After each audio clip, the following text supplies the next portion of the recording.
adulthood. And right now, I can honestly say, like, this is my first entry into adulthood because I'm having to, you know, be vulnerable to people that I didn't think that I had to be vulnerable to. So I'm learning myself through these experiences, and I think that this one has been the hardest for me with asking someone for money as opposed to like somebody that I'm fucking with, you know, like this man has stayed with me, he got hurt, you know, he was with me for 3 months, like I shouldn't feel like, ooh, how the fuck am I gonna do this? So you guys are friends, you're friends enough where you should be able to. That's what I'm saying, like we have built so much of a friendship over the last, 3 years. This last year has been a lot more serious and more relationship based, and us getting to know each other on, that love level.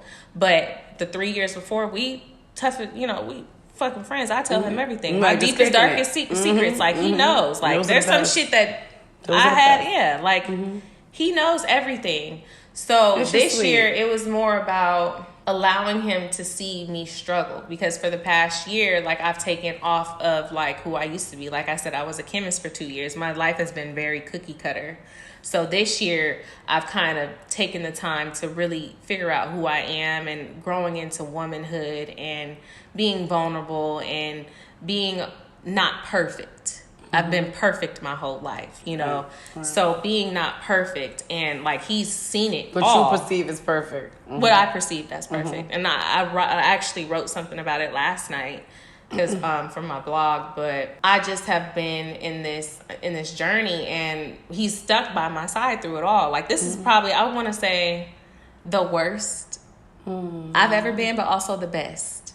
Okay, if that makes sense. No, I get it, but I want you to explain that. I've hit the lowest of lows. As far as what? When it comes to what? Should I say this on the podcast? Yes, go ahead. Okay. Talk. Go help somebody. We here to help somebody. So last year, October 3rd, I had an abortion. By somebody that, like, I had sex with once, wasn't supposed to have sex with. Like, he was fucking crazy. When I tell you that, like, we had sex and he nutted at me the first time. But he wasn't crazy. No, he was crazy. Like, why the fuck would you nut in somebody that you don't fucking know like that? So more importantly, why you let him nut you? Why was he fucking you without a condom? It just happened. It like literally just happened. I've never been in that situation before. Okay. So it literally just happened. Somebody you knew for a long time? I had an event last year. For George Floyd. Remember I told you about the event that I had. Oh yeah, we did talk about that. Vendors and black entrepreneurs to come out and, really get their name out there. I had over 1,000 people. Now she want to mention some educated shit in the middle of this shit show. No, seriously though. But that's really what I'm about. I told y'all I'll be helping my nigga out with the stocks and stuff. Anyways, but so I had an event. He had, I guess, knew about my event, so he came and I was talking to people, like networking and stuff like that, and he waited until after the end of the event, and he had came and he was like, I've been waiting to talk to you the whole time, like whoop-de-whoop-de-whoop, I just want to introduce myself and I definitely want to take you out, blah blah blah. So I'm like, okay. So this dude that I'm talking about now, we were on our offs at this point. So I was like, you know what, let me get back in the game. Like I've been on and off with this nigga for the last 3 years. Like, let me just, let me try something different. And he was cute.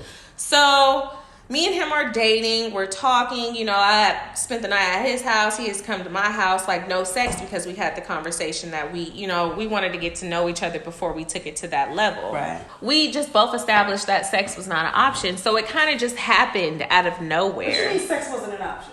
Sex wasn't an option. We were going to get to know each other. Because, like, the relationships that we had before were kind of just sex-based. Like, like, just sex, and that's just it. So we got to know each other. It almost feels like that would have been a turn on. Like, we're not going to have sex. So now we're like it's like a church thing. Like, we're not supposed to fuck, but now the temptation is there. No, but we're hanging around each other a little bit. And getting hot. I don't know. That was probably the worst decision I made, because, like, does New Boo know about this? Clearly he knows about this. Let me finish. Okay, because we talking right now on Billionaire Brown Girls. And so, this is why New Boo, which was also old Boo, that made me get with the newer Boo. He circled the block. The one who circled the block and came on back and caught you again. He knew where home was. Right. Okay, so anyways, so we ended up having sex. So obviously I find out a month later that I'm pregnant. And like, the moment I find out, I'm crying, but also like I still kind of like this guy in this moment. So I'm like, okay, it's fine. Whoop-de-whoop, he seems cool. But that's when shit flipped.